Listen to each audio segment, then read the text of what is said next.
Hello साथियों, स्वागत है आपका पीआरएस वनडे एग्जाम चैनल पे। जैसा कि हम सब लोग हिंदी कर रहे थे, उसी क्रम को आगे बढ़ाते हैं और हिंदी में लाजवाब टॉपिक हम लोगों का चल रहा था, उसी क्रम को आगे बढ़ाते हैं। ठीक है ना?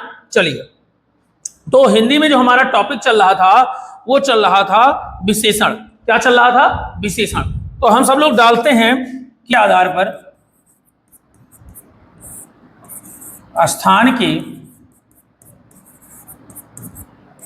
आधार पर विशेषण के भेद, विशेषण के भेद, स्थान के आधार पर विशेषण के कितने भेद हैं, ये हम सब लोग इस समय देख रहे थे। तो चलिए देखते हैं। स्थान के आधार पर विशेषण के दो भेद हैं। कितने? दो भेद। कौन कौन से हैं? एक मिनट रुक जाइए, थोड़ा सा इसको अच्छे से कर दें।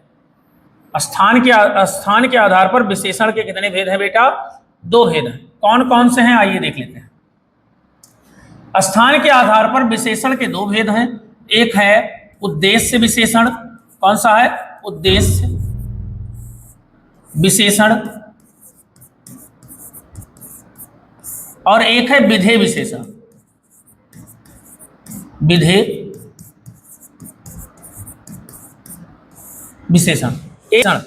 चलिए लिखिए, इसके बारे में लिखिए।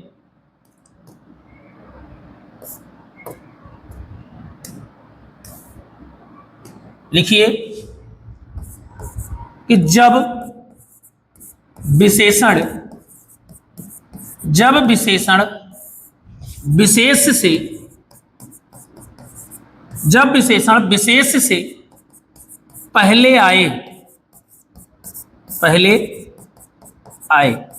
जब विशेषण विशेष से पहले आए। विधेय में क्या है?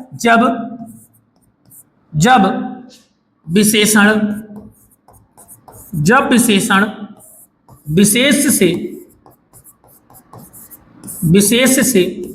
बाद में आए।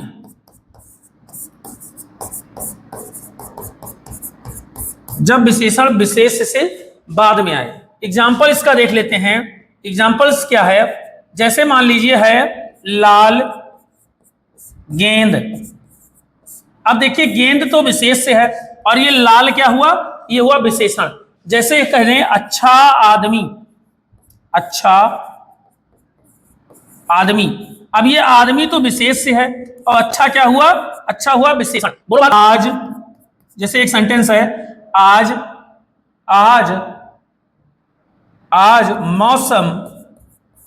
मौसम सुहावना है। अगर आप ध्यान से देखें तो इसमें विशेषण पहले आ गया। इसमें क्या विशेषण है? इसमें विशेषण है सुहावना। क्या है? सुहावना। ये सुहावना मौसम के क्या हुआ है? बाद में आया है। बात आपको समझ में आ गई? नोट कर लीजिएगा। यह है स्थान के आधार पर विशेषण का भेद या विशेषण का वर्गीकरण। अब चलते हैं संरचना के आधार पर। किसके आधार पर बेटा? संरचना के आधार पर। हेडिंग बना लीजिए, संरचना के आधार पर, संरचना के आधार पर विशेषण के, संरचना के आधार पर जो पहला विशेषण हम लोगों का है वो है संख्यावाचक विशेषण। कौन सा है पहला? संख्यावाचक। संख्या क्या है? संख्यावाचक विशेषण। संख्यावाचक विशेषण जो है संरचना के आधार पर हम लोगों का पहला विशेषण होने वाला है। अब देखिए, ऐसे विशेषण जो किसी संख्या का बोध कराते, ऐसे विशेषण जो किसी संख्या का बोध कराते हैं संख्यावाचक विशेषण कहलाते हैं। और नोट डाउन कर लीजिए कि ये भी दो प्रकार के होते हैं। कितने प्रकार के होते हैं? दो प्रकार के। ये भी दो प्रकार के होते हैं। कौन कौन से दो प्रकार हैं वो बेटा? आइए देखते हैं। वो दो प्रकार है, निश्चित संख्यावाचक, निश्चित संख्यावाचक और अनिश्चित संख्यावाचक। निश्चित संख्यावाचक विशेषण और अनिश्चित संख्यावाचक विशेषण। अब निश्चित संख्यावाचक में क्या है, निश्चित संख्यावाचक में जैसे हो जाएगा, निश्चित संख्यावाचक में जैसे हो जाएगा 3, 4, 5, 100, 200,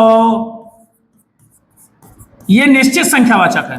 और अनिश्चित संख्यावाचक कैसे है, जैसे कई, अनेक, कई, अनेक, बहुत, हजारों, लाखों। कहा गया कि मोदी जी आए थे, कितनी भीड़ थी, तो किसी ने कहा लाखों लोग थे। मतलब वो नंबर्स टैली नहीं किया गया है, नंबर्स गिना नहीं गया है, वैसे बता दिया गया कि लाखों लोग थे। बोलो बात समझ में आई? तो आगे बढ़ते हैं, इसी क्रम को आगे बढ़ाते हुए हेडिंग बनाते हैं निश्चित संख्यावाचक। क्या? निश्चित संख्यावाचक। क्या बनाएंगे? निश्चित, निश्चित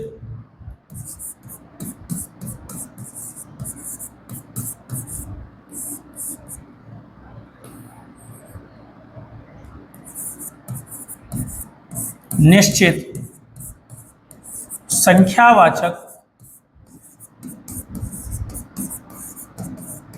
विशेषण। निश्चित संख्यावाचक विशेषण क्यों हेडिंग बना? निश्चित संख्यावाचक क्या? क्रम बोधक। क्या बनाना है? क्रम बोधक, क्रम बोधक निश्चित संख्या वाचक। अब ये क्रम बोधक कैसे है? जैसे क्रम में होगा पहला, दूसरा, तीसरा, चौथा, ये सब क्रम बोधक निश्चित संख्या वाचक है। अब जो है दूसरी हेडिंग बनाएंगे आवृत्ति बोधक। कौन सी? आवृत्ति बोधक, आवृत्ति बोधक निश्चित संख्यावाचक, निश्चित संख्या आवृत्ति 2 गुना, 3 गुना, 4 गुना, 5 गुना, ये सब हो जाएगा आवृत्ति। होगा समूह बोधक। क्या होगा? समूह, समूह बोधक या समुदाय बोधक, समूह या समुदाय बोधक निश्चित संख्या, निश्चित संख्या, निश्चित संख्या वाचक। समुदाय बोधक निश्चित संख्या वाचक। अब समुदाय बोधक निश्चित संख्या वाचक में क्या हो जाएगा? जैसे है तीनों, क्या है? तीनों, चारों, पांचों, ये सब हो जाएगा समुदाय बोधक निश्चित संख्या वाचक विशेषण। बोलो बात समझ में आई या नहीं आई? अभी एक और है प्रत्येक बोधक। क्या है? एक नहीं, अभी है तो वैसे 2, लेकिन पहले लिखते हैं प्रत्येक बोधक। प्रत्येक बोधक, प्रत्येक बोधक निश्चित संख्यावाचक, निश्चित, निश्चित संख्यावाचक विशेषण, संख्यावाचक विशेषण। जैसे है एक, एक, और क्या हो जाएगा? हर एक। क्या? हर एक। जैसे प्रत्येक, ये हो जाएंगे निश्चित संख्या, प्रत्येक बोधक निश्चित संख्यावाचक विशेषण। अब इसमें जो है रह गया है, अब इसमें जो है रह गया है आवृत्ति, जिसमें रह गया है गणना बोधक निश्चित संख्यावाचक विशेषण, जो हम सब लोग कल करेंगे। आज की क्लास इतनी ही रखते हैं। अगर आपको मजा आया होगा तो वीडियो को लाइक करना, शेयर करना, कमेंट करना। तब तक के लिए नमस्कार, जय हिंद।